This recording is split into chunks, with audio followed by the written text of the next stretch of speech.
Ex-marido exibe noiva modelo no baile, mas a ex-esposa aparece grávida ao lado de um bilionário e deixa todos em choque. O reflexo no vidro da janela, manchado pelas gotas insistentes de uma garoa paulistana, mostrava uma mulher que Isadora Martins mal reconhecia. Era um espectro, uma versão desbotada da mulher que um dia fora.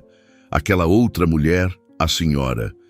Marcelo Tavares habitava um universo paralelo, um mundo de vernissagens badalados, jantares em restaurantes com estrelas Michelin e fins de semana em Angra dos Reis.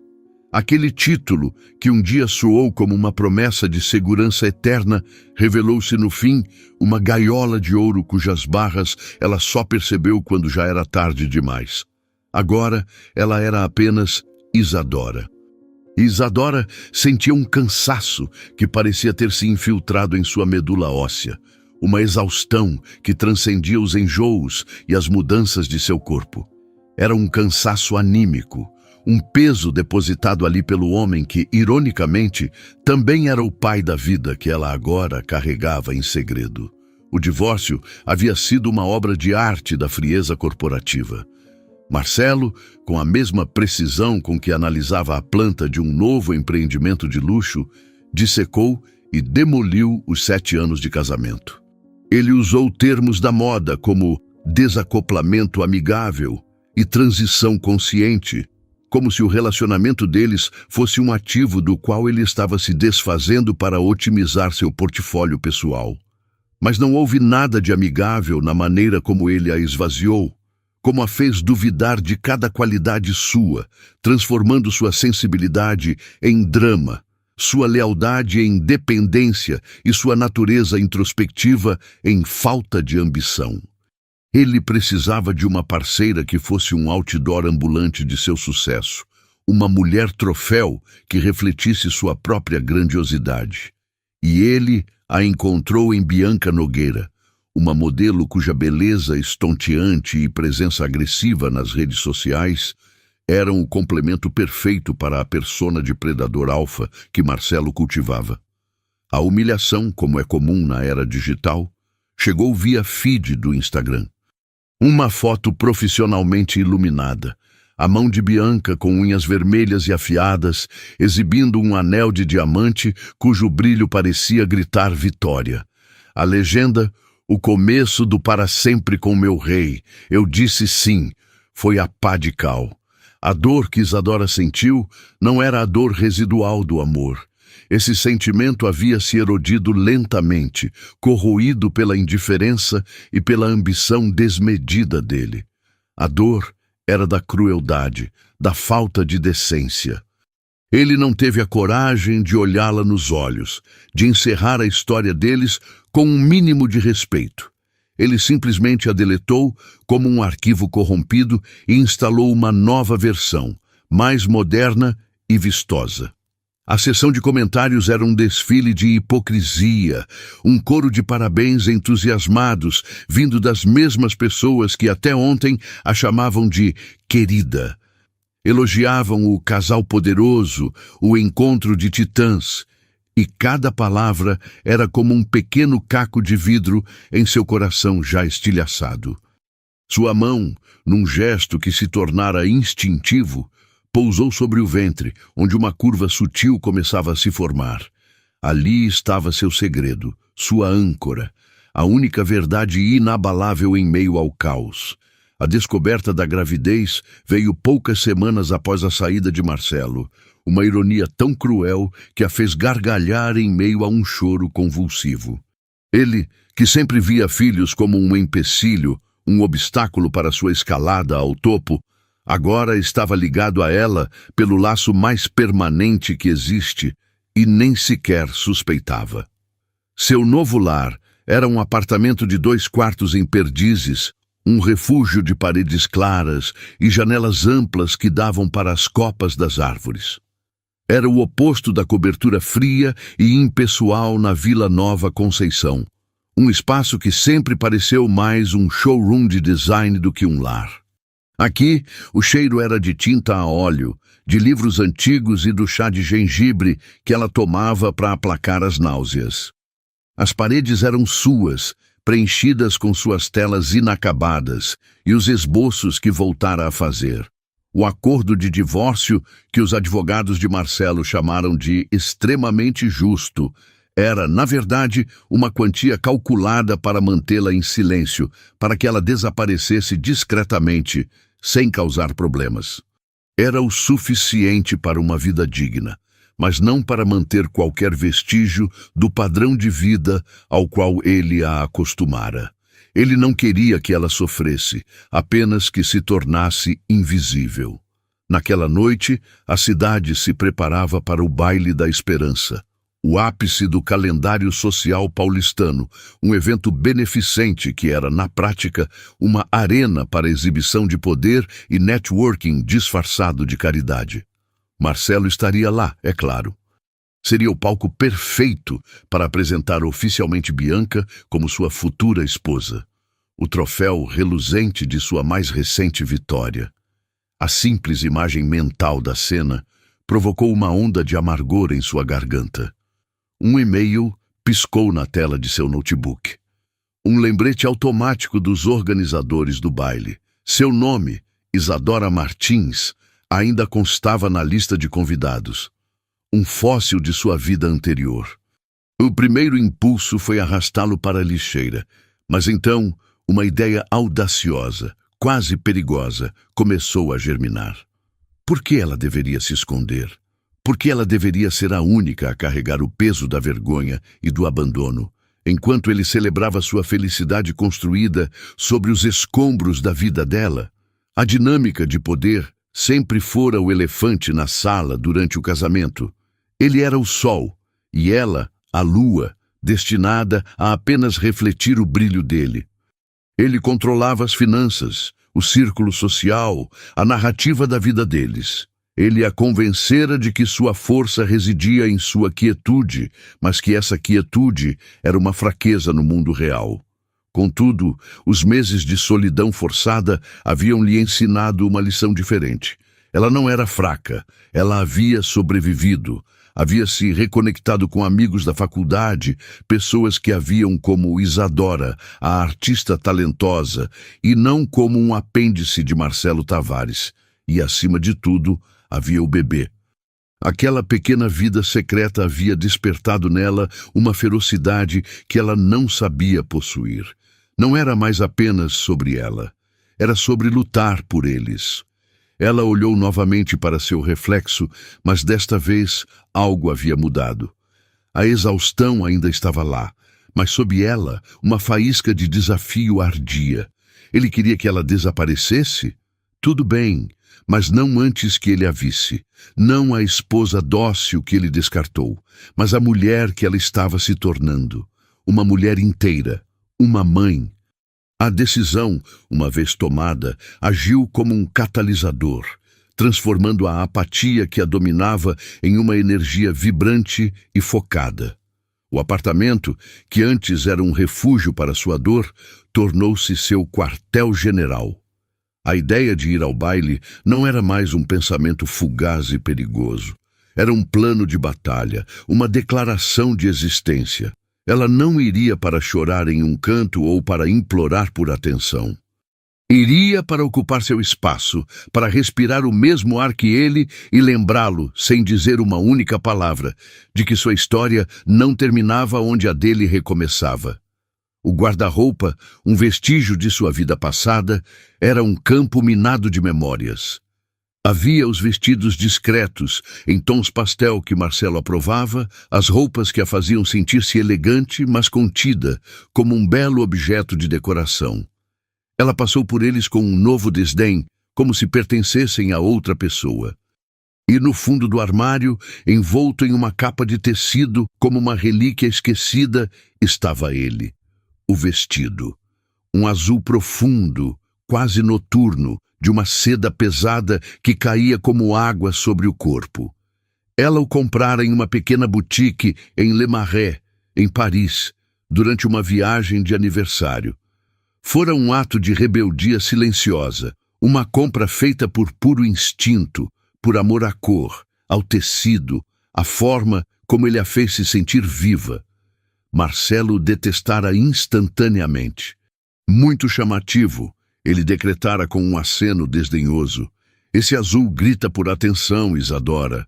Não é elegante. Na época, as palavras dele a murcharam e o vestido foi relegado ao exílio no armário, um símbolo de um impulso que ela deveria suprimir. Agora, ao deslizar a seda pelos dedos, um sorriso lento e genuíno curvou seus lábios. Grita por atenção. Perfeito. Era exatamente o que ela queria. Os dias que antecederam o baile foram uma imersão em si mesma. A decisão de confrontar seu passado, mesmo que simbolicamente, a impulsionou a resgatar as partes de si que haviam sido soterradas. Ela ligou para Laura, sua melhor amiga da Faculdade de Belas Artes, uma mulher de risada fácil e honestidade brutal que Marcelo sempre considerara uma má influência. O reencontro foi em um café barulhento na Vila Madalena e a sensação foi a de voltar para casa. Laura não a tratou com pena, mas com uma indignação contagiante. Aquele canalha finalmente mostrou a que veio, disse ela, mexendo seu café com força. Mas quer saber? Foi a melhor coisa que poderia ter te acontecido. Você estava se apagando, Isa. Estava se tornando um eco da voz dele. Elas conversaram por horas e Isadora sentiu o peso de anos de solidão se dissipar. Ela falou sobre a gravidez e os olhos de Laura se encheram de lágrimas de alegria e fúria protetora. Essa criança, disse Laura com a voz embargada, já é a pessoa mais sortuda do mundo por ter você como mãe, e nós vamos proteger vocês dois. A paixão pela pintura, que estivera adormecida, despertou com uma urgência avassaladora. As telas em branco em seu ateliê improvisado não eram mais uma acusação de seu abandono, mas um convite. Ela começou a pintar não com a técnica contida que aprendera, mas com uma liberdade visceral. As cores eram fortes, as pinceladas eram grossas e cheias de emoção. Eram paisagens de sua alma, céus tempestuosos, árvores retorcidas pela ventania, mas também, aqui e ali, um raio de sol teimoso rompendo as nuvens. Cada pincelada era um ato de recuperação, um pedaço de si mesma que ela trazia de volta à vida. A gravidez, que no início fora uma fonte de pânico e incerteza, tornara-se sua bússola. O pequeno ser que crescia dentro dela era um lembrete constante de sua própria força, de sua capacidade de criar, de nutrir, de amar incondicionalmente. O instinto protetor era uma força da natureza, uma onda poderosa que varria para longe as inseguranças que Marcelo havia plantado com tanto cuidado. Ela não estava mais lutando apenas por si mesma, estava lutando pelo futuro de seu filho, um futuro onde ele conheceria sua mãe como uma mulher inteira, corajosa e dona de seu próprio destino. Ela não queria que seu filho crescesse à sombra de um pai ausente ou de uma mãe quebrada. Ela construiria um mundo para eles, um mundo cheio de arte, de verdade e de amor. A preparação para o baile foi um ritual. Ela não foi a um salão de beleza caro, como faria antigamente. Fez as próprias unhas, arrumou o próprio cabelo, deixando-o solto em ondas suaves que caíam sobre os ombros. A maquiagem era mínima, apenas o suficiente para realçar o brilho em seus olhos, que pareciam ter recuperado uma intensidade há muito perdida. Ao vestir o vestido azul, ela se sentiu se transformar. A seda fria contra sua pele era como uma armadura. O tecido se moldava às novas curvas de seu corpo, não escondendo a gravidez, mas abraçando-a, tornando-a parte daquela nova e poderosa silhueta. Olhando-se no espelho, ela não viu a vítima, a ex-esposa abandonada. Viu uma rainha se preparando para retomar seu reino, mesmo que esse reino fosse apenas sua própria dignidade. Ela estava pronta, Mas uma dúvida persistia, uma ponta de vulnerabilidade. Enfrentar aquele ninho de cobra sozinha ainda era uma perspectiva assustadora. Foi então que seu telefone vibrou. Uma mensagem. Era um número que ela não via há alguns meses, mas que reconheceu imediatamente. O nome na tela fez seu coração dar um salto. Eduardo Alencar. A mensagem na tela do celular era um farol inesperado na noite que se avizinhava. Eduardo Alencar. O nome por si só evocava um mundo distante, um universo de discrição e poder silencioso que contrastava violentamente com o brilho ostensivo do mundo de Marcelo. Isadora sentiu uma onda de calor percorrer seu corpo, uma mistura de surpresa e um conforto inexplicável. A amizade deles era recente. Um broto delicado que nascera em um terreno improvável, mas que já possuía raízes surpreendentemente firmes. Ela o conhecera cerca de 6 meses antes, num período cinzento, logo após o divórcio, quando a dor ainda era uma ferida aberta e a solidão sua companheira mais constante. Laura, sua amiga, praticamente a arrastara para a inauguração de uma galeria de arte contemporânea nos Jardins, insistindo que ela precisava respirar arte e ver gente que não fosse o porteiro. Isadora fora a contragosto, sentindo-se deslocada e invisível em meio à multidão de colecionadores, artistas e socialites que circulavam com taças de espumante na mão. Ela se refugiara em uma sala menor, longe do epicentro do burburinho, onde estavam expostos os trabalhos de um jovem pintor emergente. As telas eram abstratas, caóticas, mas com uma harmonia de cores que a hipnotizou. Ela estava completamente absorta, analisando uma pincelada particularmente audaciosa, quando uma voz masculina, baixa e calma, soou ao seu lado. Ele tem uma coragem notável, não acha? A forma como ele usa o amarelo para criar uma sensação de desequilíbrio, quase de vertigem, é brilhante. Isadora se virou, sobressaltada. O homem ao seu lado não se parecia com ninguém do círculo de Marcelo. Ele vestia um terno de linho escuro, sem gravata, com uma elegância despretensiosa. Era mais velho, talvez na casa dos 40, com um rosto que não era classicamente bonito, mas profundamente interessante. Havia vincos ao redor de seus olhos, olhos de um cinza azulado que pareciam observar tudo com uma inteligência quieta e uma pitada de melancolia. Ele não a olhou com a avaliação predatória a que estava acostumada, mas com uma curiosidade genuína, como se estivesse interessado em sua opinião. Sim, ela respondeu, sua voz um pouco rouca pela falta de uso. É como se ele não tivesse medo de que a tela ficasse feia. Ele está buscando a verdade da emoção, não a beleza da forma. O homem sorriu, um sorriso sutil que iluminou seu rosto. Exatamente, a busca pela verdade. É isso que separa a arte da mera decoração. Eles ficaram ali por quase 1 hora, conversando não apenas sobre as obras expostas, mas sobre arte em geral. Sobre a luz nas pinturas de Vermeer, a solidão nos quadros de Hopper, a energia crua de Basquiat. Isadora se sentiu reviver.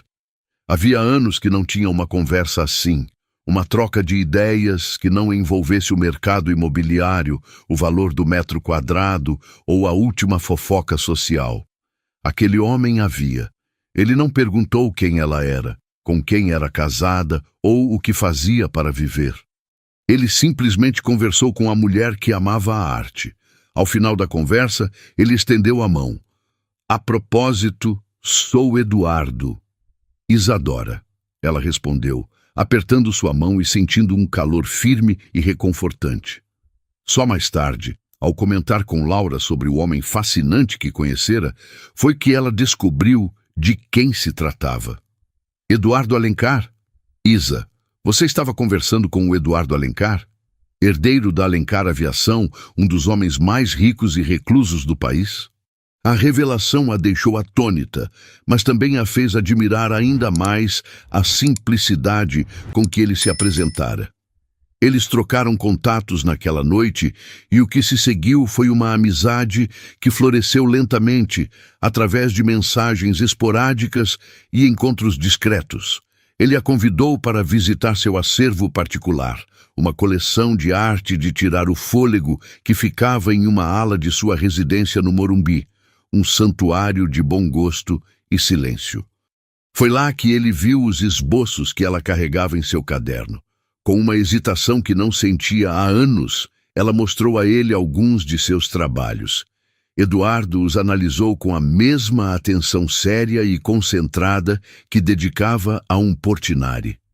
Isadora, isso é extraordinário, ele disse, sua voz carregada de uma sinceridade que a desarmou. Você tem uma voz própria. Há uma força melancólica aqui, uma resiliência. Por que você não está pintando? A pergunta, feita sem qualquer traço de julgamento, foi o empurrão que ela precisava. Ele a incentivou, comprou materiais de arte da melhor qualidade e os enviou para seu apartamento com um bilhete simples.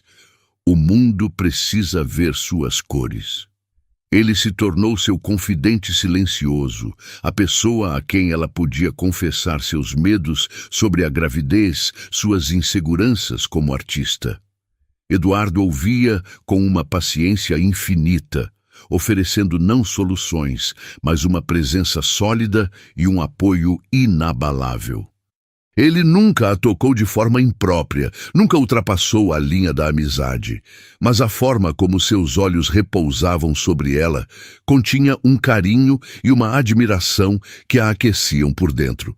Agora, a mensagem dele na tela do celular parecia uma resposta a uma prece que ela nem sabia que havia feito. Soube que o baile da esperança é amanhã.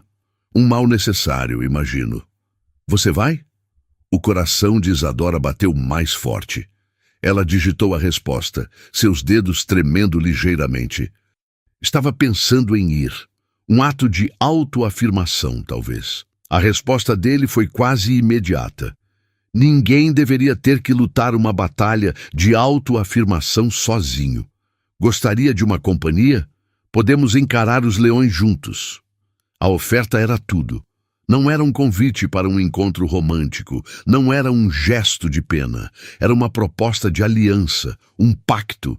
Ele estava oferecendo seu poder, sua presença como um escudo. A imagem de chegar ao baile, não como a ex-esposa solitária de Marcelo, mas ao lado de Eduardo Alencar, um homem cuja influência e prestígio faziam Marcelo parecer um mero aprendiz, era vertiginosa. Era mais do que ela poderia ter sonhado.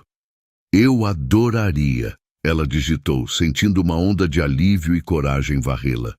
Será uma honra ter você como meu aliado. A resposta final dele selou o pacto. A honra será minha, Isadora. Esteja pronta às 8. A noite promete ser interessante. Naquela noite, Isadora dormiu profundamente pela primeira vez em meses. O medo não havia desaparecido completamente, mas agora estava acompanhado de uma nova e eletrizante sensação. A expectativa. Ela não estava mais indo para uma execução pública.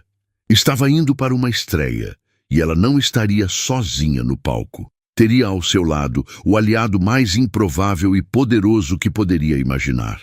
A noite do baile não seria sobre vingança, seria sobre reequilíbrio. A balança do poder, que por tanto tempo pendera esmagadoramente contra ela, estava prestes a ser virada de forma espetacular. O tabuleiro estava montado, as peças estavam em posição, e o jogo estava prestes a começar. O salão nobre do Copacabana Palace era uma entidade viva, pulsando com o brilho de 1000 cristais e o murmúrio coletivo da elite paulistana e carioca transportada para a ocasião. O ar era denso, uma mistura inebriante de perfumes importados, do borbulhar do champanhe e da ambição mal disfarçada. Era um ecossistema fechado, onde reputações eram forjadas no calor de um elogio bem colocado, e fortunas podiam ser seladas com um simples aperto de mão. Para Marcelo Tavares, aquilo não era uma festa, era seu habitat natural, o palco onde sua performance como mestre do universo atingia o ápice. Ele se posicionara estrategicamente perto da grande escadaria, um ponto de onde podia observar e ser observado. Um monarca em sua corte. Ao seu lado, Bianca Nogueira era uma labareda em forma de mulher. Seu vestido, um vermelho agressivo que parecia desafiar o ambiente, era uma obra de arte da engenharia da alta costura, esculpindo seu corpo com uma precisão quase cirúrgica. Um colar de diamantes, presente de noivado de Marcelo, faiscava em seu pescoço. Um farol de status. Ela não era apenas uma acompanhante, era um ativo, a personificação vibrante e sensual do sucesso implacável dele. Querido, você parece distraído, Bianca sussurrou, sua voz um ronronar calculado, enquanto deslizava uma unha perfeitamente esmaltada pela lapela do smoking dele. Algum projeto novo mais interessante do que eu neste salão? Marcelo forçou um sorriso, seus olhos de predador varrendo a multidão. Jamais, meu amor, apenas garantindo que a noite seja tão perfeita quanto você. Perfeição. A palavra era sua obsessão, seu evangelho. Cada aspecto de sua vida era meticulosamente curado. Da arte abstrata e caríssima nas paredes de sua cobertura, a mulher estonteante em seu braço. Esta noite era a coroação de sua nova marca pessoal. O divórcio de Isadora, a esposa sem graça e sem ambição, era uma nota de rodapé inconveniente que ele já considerava apagada. Bianca era o futuro, um futuro brilhante e fotografável. Marcelo, meu amigo, aí está você, bradou uma voz jovial.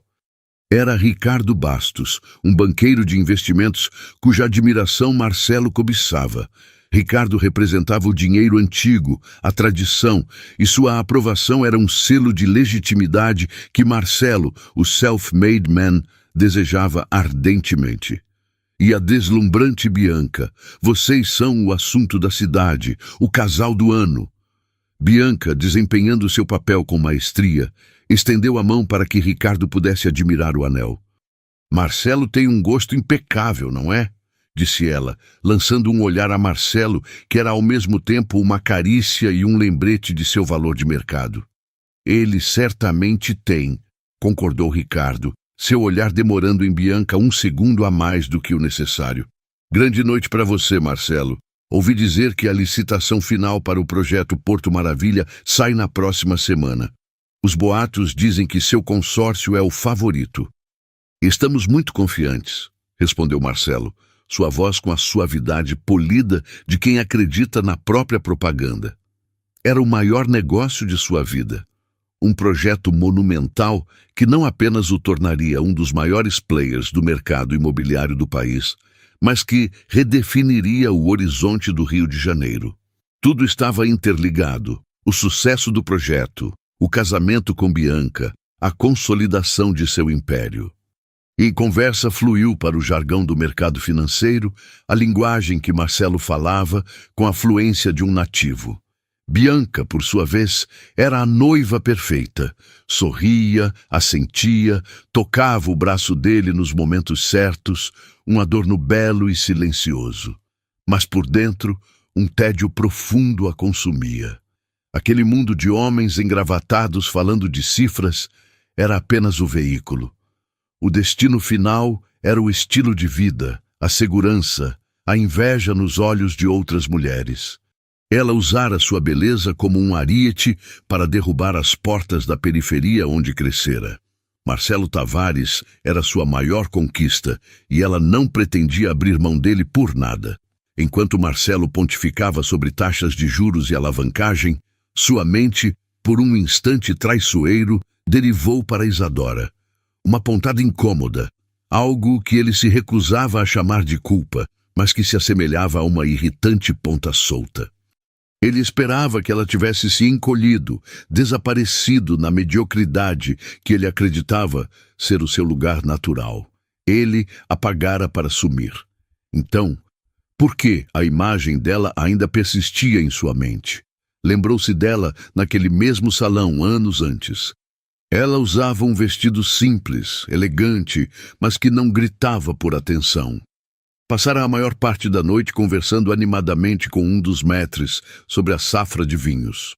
Ela tinha essa capacidade de se conectar com as pessoas comuns, uma empatia genuína que ele no início achara charmosa, mas que depois passou a ver como um passivo, uma falta de foco no que realmente importava.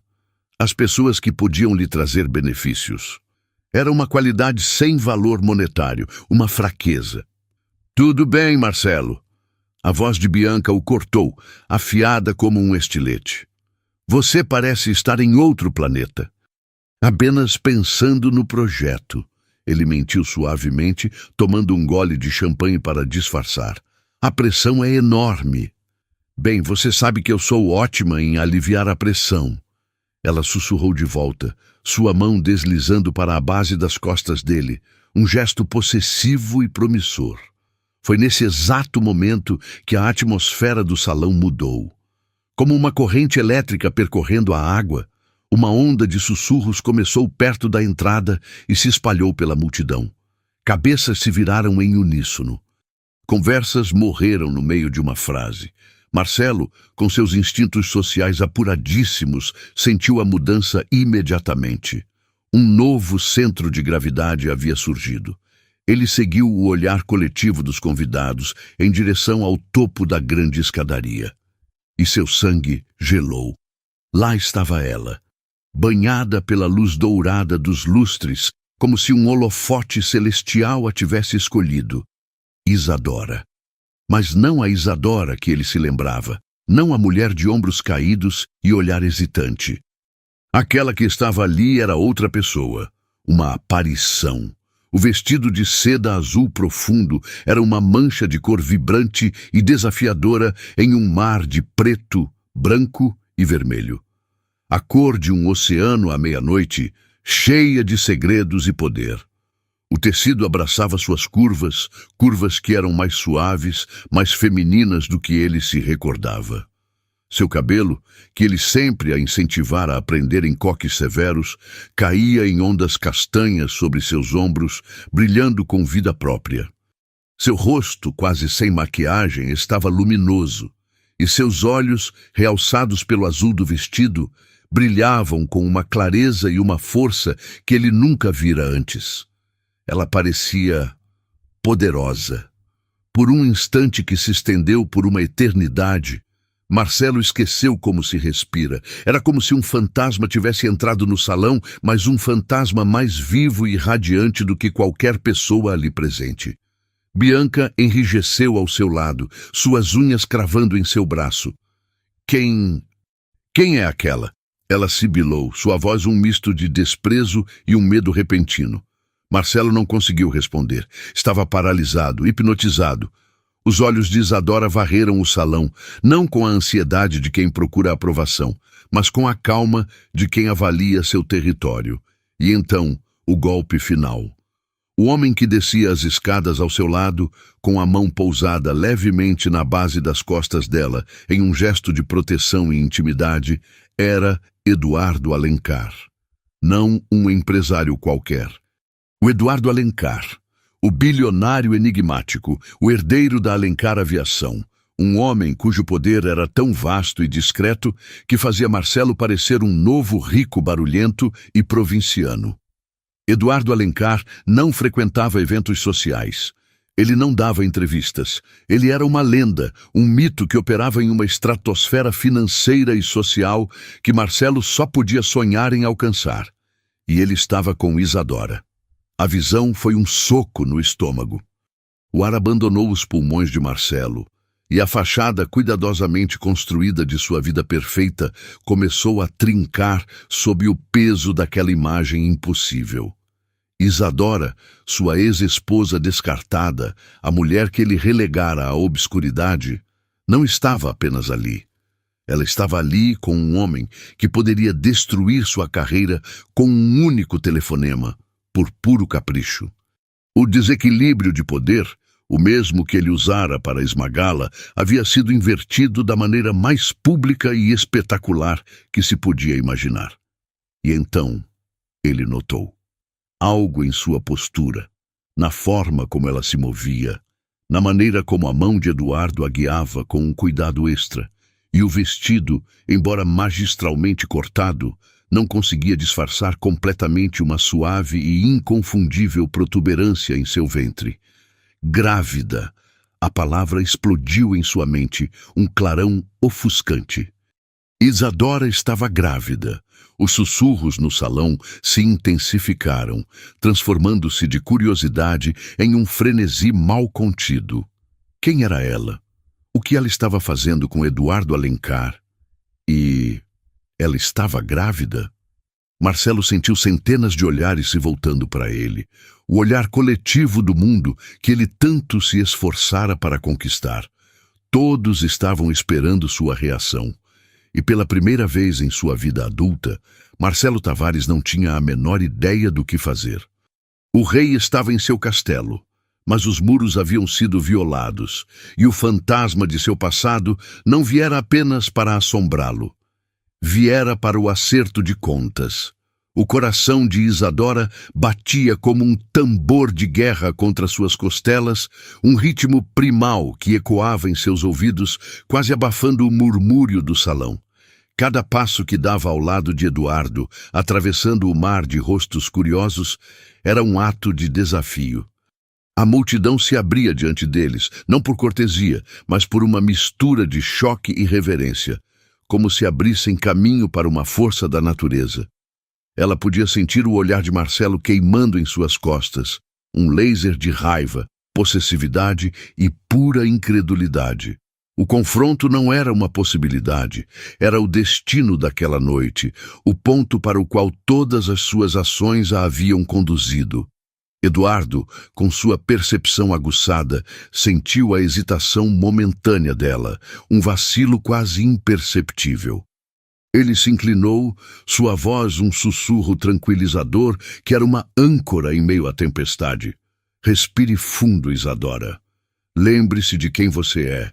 Eles não têm poder sobre você. Não mais. Suas palavras eram o reforço final de sua armadura. Ela ergueu o queixo, o azul de seu vestido parecendo ainda mais vibrante sob as luzes. Eles não foram até Marcelo. Eles simplesmente pararam em um ponto central do salão, perto do bar, criando seu próprio centro de gravidade. Era uma jogada de mestre, forçando o mundo a girar em torno deles, e não o contrário. Eduardo, com uma calma que beirava o sobrenatural, pediu uma água com gás com limão para ela e um uísque para si. Ele não a apressou, não a forçou a interagir. Ele simplesmente ficou ao seu lado, sua presença sólida como uma rocha, uma declaração silenciosa de que qualquer um que quisesse chegar até ela teria que passar por ele primeiro. Marcelo, por sua vez, estava em um inferno particular. Bianca, ao seu lado, era um vulcão prestes a entrar em erupção. "Você vai ficar aí parado?" Ela sibilou, sua voz tremendo de fúria contida. Ela está desfilando com aquele velho como se fosse a dona do lugar. E grávida. É seu, não é? É seu. A acusação era um veneno que se somava ao choque que já paralisava Marcelo. Ele não conseguia formular uma resposta. Sua mente, geralmente tão rápida e calculista, era um turbilhão de imagens. Isadora em seu vestido azul, o brilho desafiador em seus olhos, a curva suave de seu ventre, o rosto impassível de Eduardo Alencar. Ignorá-los era impossível. Seria um sinal de fraqueza, uma admissão de derrota. Confrontá-los era um campo minado, um risco que ele não sabia como calcular. Ele estava encurralado e a sensação de impotência era tão estranha e avassaladora que o deixava enjoado. Finalmente, movido por um resquício de seu ego ferido e pela pressão insuportável de Bianca, ele começou a se mover em direção a eles. Cada passo era pesado, como se caminhasse contra uma correnteza invisível. Bianca o seguia, seu rosto uma máscara de desprezo. O salão inteiro prendeu a respiração, o murmúrio cessou, O confronto era iminente. Eles pararam a uma distância que tentava ser civilizada, mas que vibrava com uma hostilidade palpável. Os quatro formavam um quadro tenso, o epicentro de toda a atenção do evento. Foi Marcelo quem quebrou o silêncio, tentando desesperadamente recuperar o controle da narrativa, vestir sua máscara de superioridade. Isadora. Que surpresa! Ele disse, sua voz soando mais frágil do que ele pretendia. Não imaginei que você ainda frequentasse esses eventos. A farpa era clara. Você não pertence mais a este mundo. Antes que Isadora pudesse responder, Bianca avançou um passo, seu sorriso afiado como um caco de vidro. Realmente uma grande surpresa, e vejo que você não perdeu tempo em arranjar um patrocinador, disse ela, seus olhos percorrendo Eduardo de cima a baixo, com um desdém calculado antes de se fixarem na barriga de Isadora. Aparentemente você trouxe mais alguém para a festa. O insulto foi tão baixo, tão vil, que uma onda de tontura atingiu Isadora. O estresse, o calor, a maldade pura daquelas palavras, tudo pareceu sugar o ar de seus pulmões. Instintivamente, em um gesto puramente maternal e protetor, suas duas mãos foram para o ventre, como se para proteger seu filho daquela toxicidade. Foi um movimento pequeno, quase inconsciente, mas naquele silêncio carregado, sob os olhares de centenas de pessoas, foi uma confissão, um trovão silencioso. A imagem foi devastadora. Não havia mais espaço para dúvidas, para insinuações. O gesto de Isadora, tão natural e cheio de amor, era uma resposta a todas as perguntas. O bebê era real. E o olhar de pânico que cruzou o rosto de Marcelo ao ver aquele gesto foi a confirmação final de paternidade. O salão explodiu em um maremoto de sussurros. A história se montou na mente de todos em um instante. O divórcio rápido, a ex-esposa que desaparece e ressurge grávida ao lado de um dos homens mais poderosos do país. A imagem de Marcelo, o homem de família que se divorciou amigavelmente, o empresário impecável, desmoronou. Naquele instante, ele se tornou o vilão da história. O homem que abandonou a esposa grávida. Eduardo, que observara toda a cena com uma calma glacial, agiu. Ele se moveu sutilmente, posicionando-se um pouco mais à frente de Isadora, um escudo humano. Sua mão encontrou o braço dela, um toque firme e de apoio. Ele então se virou para Marcelo, e pela primeira vez naquela noite, seus olhos cinzentos continham um brilho de aço. Tavares, ele disse, sua voz baixa, mas cortante, ressoando no silêncio. Acho que sua companhia já disse o suficiente. Se nos der licença, estávamos tendo uma noite agradável. Não era um pedido. Era uma ordem, uma demissão pública e humilhante. A reação em cadeia foi imediata e brutal. Ricardo Bastos, o banqueiro que minutos antes o chamava de amigo, aproximou-se com uma expressão grave. Marcelo, sobre aquela nossa conversa, acho melhor adiarmos. O mercado está instável, precisamos de parceiros com uma base sólida. A palavra sólida foi dita enquanto ele olhava de relance para a cena e a mensagem era inequívoca. A instabilidade pessoal de Marcelo o tornara um risco. Outros investidores, que antes o cercavam, agora desviavam o olhar, encontrando subitamente conversas muito interessantes em outros cantos do salão.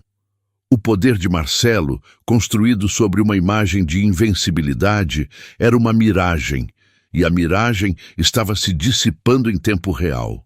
Bianca, vendo seu sonho de supremacia social evaporar diante de seus olhos, entrou em pânico. A raiva deu lugar a um desespero feio. Você arruinou tudo, ela sibilou para Marcelo, baixo o suficiente para que apenas ele ouvisse. Eu apostei em você, você me garantiu que ela era passado, um problema resolvido. O mundo de Marcelo estava implodindo. Ele olhou para Isadora, que agora estava sendo gentilmente guiada por Eduardo em direção a um terraço, para longe dos olhares curiosos. Ela não parecia triunfante ou vingativa, parecia serena, E foi essa serenidade, essa força tranquila que o quebrou. Ele não havia apenas perdido um negócio ou sua reputação. Ele havia perdido a chance de fazer parte daquela serenidade, daquela nova vida que ele mesmo criara e descartara. Ele havia jogado fora um legado que nem sabia que possuía. O desequilíbrio de poder não havia apenas sido virado, a balança havia se quebrado e ele estava soterrado sob os destroços, sozinho no meio do salão que antes era seu reino. A virada não foi barulhenta. Foi um colapso silencioso e, por isso mesmo, muito mais devastador. O terraço do Copacabana Palace era um santuário suspenso sobre a cidade adormecida. O ar fresco da noite, com o cheiro salgado do mar, era um bálsamo para a alma de Isadora, limpando seus pulmões da atmosfera rarefeita e tóxica do salão. Os sons da festa pareciam distantes, um eco de um mundo ao qual ela não pertencia mais.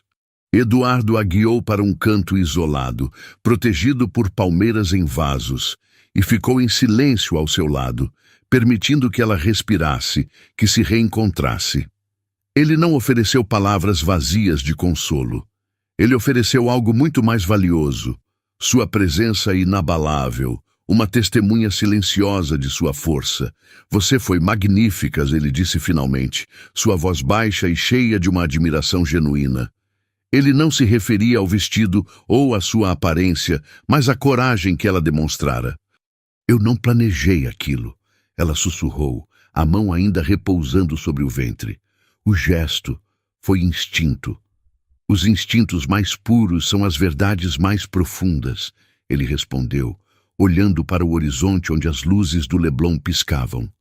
Você não precisou dizer uma palavra. Você apenas mostrou a eles quem você é. Uma mãe protegendo sua cria. Não há força mais poderosa no universo. Naquele momento, sob o céu estrelado do Rio de Janeiro, Isadora sentiu os últimos vestígios da antiga Isadora, a mulher que pedia desculpas por existir, se dissolverem. Ela não sentia triunfo pela humilhação de Marcelo, mas sim uma profunda e libertadora indiferença. A vida dele, as opiniões dele, o mundo dele. Nada daquilo importava mais. A única coisa que importava era a pequena vida dentro dela e o futuro que ela construiria para eles. Enquanto isso, no salão, o império de Marcelo Tavares continuava a ruir em câmera lenta. A partida de Isadora e Eduardo não diminuiu o impacto. Pelo contrário, deixou um vácuo que foi preenchido por fofocas e especulações. Marcelo se viu isolado. Uma ilha de desgraça que todos faziam questão de contornar. Bianca, sua raiva agora transformada em um pânico gelado, o abandonou no meio do salão com uma última frase venenosa. Conserte isso, Marcelo. Ou o único projeto que você terá que gerenciar será o da sua própria irrelevância. Ele a viu se afastar, seu vestido vermelho um borrão de fúria, e percebeu que ela não era uma parceira, mas apenas mais uma investidora que estava retirando seu capital antes do colapso total. Ele tentou circular, forçar sorrisos, iniciar conversas, mas as pessoas o olhavam com uma mistura de pena e desprezo. Ele era notícia velha, um escândalo em andamento.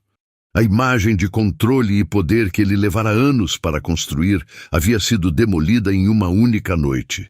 Não por um rival de negócios, mas pela força silenciosa da mulher que ele havia subestimado e descartado. Ele deixou a festa pela porta dos fundos como um fugitivo, o som da música e das risadas soando como uma zombaria. A noite que deveria ser sua coroação se tornara seu funeral social. Nos dias e semanas que se seguiram, a vida de Isadora se transformou em um oásis de paz, um forte contraste com a tempestade que assolava a vida de Marcelo. A influência silenciosa de Eduardo ergueu um escudo impenetrável ao redor dela. Nenhuma nota saiu na imprensa, nenhum paparazzo apareceu em sua porta. O mundo parecia ter concordado em deixá-la em paz. Eduardo, fiel à sua palavra de aliado, tornou-se uma presença constante, mas nunca invasiva. Ele a convidou para passar um tempo em sua propriedade em Petrópolis, um refúgio na serra, cercado por jardins exuberantes e o silêncio das montanhas. Não é um favor, Isadora, ele disse, antecipando a recusa dela. É uma troca. Você me oferece a chance de ver a arte nascer, e eu lhe ofereço o silêncio que a arte precisa para florescer. Ela aceitou. A casa de hóspedes que ele lhe ofereceu era um ateliê dos sonhos, com paredes de vidro que se abriam para a Mata Atlântica. A luz era perfeita, o ar era puro. Ali, cercada pela natureza, Isadora mergulhou em seu trabalho com uma paixão renovada. Suas telas se encheram de vida, de cores vibrantes, de uma energia que refletia sua própria transformação. Ela pintava a força das árvores, a delicadeza das orquídeas, a imensidão do céu. E pela primeira vez, começou a pintar figuras humanas, retratos de uma mãe e um filho, envoltos em luz e serenidade. Eduardo a visitava no final da tarde. Eles não falavam muito. Sentavam-se na varanda bebendo chá enquanto o sol se punha atrás das montanhas. Ele trazia livros de arte, frutas colhidas no pomar ou simplesmente sua companhia silenciosa. Ele nunca a pressionou, nunca perguntou sobre Marcelo, nunca tentou definir o relacionamento deles. Ele a via, a ouvia e a respeitava. Em uma dessas tardes, enquanto observavam os beija-flores no jardim, ela lhe perguntou: "Por que você está fazendo tudo isso por mim, Eduardo?" Ele demorou a responder, seus olhos fixos em um ponto distante. "Há muitos anos", ele começou, sua voz suave. "Eu amei uma mulher, uma escultora, brilhante, cheia de vida. Mas ela se envolveu com um homem como Marcelo. Um homem que a convenceu de que sua arte era um hobby, que sua sensibilidade era uma fraqueza. Ele a diminuiu tanto que ela parou de criar. E quando a arte morreu dentro dela, uma parte dela morreu também. Eu não pude salvá-la." Ele se virou para ela e em seus olhos havia uma dor antiga, mas também uma nova determinação. "Ajudar você, Isadora, não é caridade. É uma forma de honrar a memória dela. É uma segunda chance de ver a arte e a força de uma mulher prevalecerem." A confissão dele criou um laço entre eles mais forte do que qualquer palavra, um entendimento profundo forjado na perda e na esperança. Isadora entendeu que ele não a via como um projeto ou uma donzela em perigo. Ele a via como uma igual, uma sobrevivente, uma artista, e ao ajudá-la a se reerguer, ele também estava curando uma parte de si mesmo. Enquanto Isadora florescia, Marcelo murchava. O projeto Porto Maravilha foi para um consórcio concorrente. Outros negócios começaram a desmoronar. Sua reputação, seu ativo mais valioso, estava manchada de forma indelével. Ele se tornou um pária, um lembrete ambulante de que mesmo os titãs podem cair. Desesperado, ele tentou entrar em contato com Isadora. Ligou, mandou e-mails, enviou advogados com propostas de acordos generosos, exigindo testes de paternidade e direitos de visita. Mas ele foi recebido por um muro de silêncio. Isadora, aconselhada por Eduardo, havia contratado uma das melhores advogadas de direito de família do país, uma mulher que respondeu às investidas de Marcelo com uma frieza cortês e inabalável. A falta de controle o estava enlouquecendo. Ele, que sempre ditara as regras, agora estava do lado de fora, implorando para entrar em um jogo cujas regras ele não conhecia mais. Meses depois, em uma manhã ensolarada de primavera, Isadora deu à luz um menino saudável e de olhos curiosos, a quem chamou de Léo.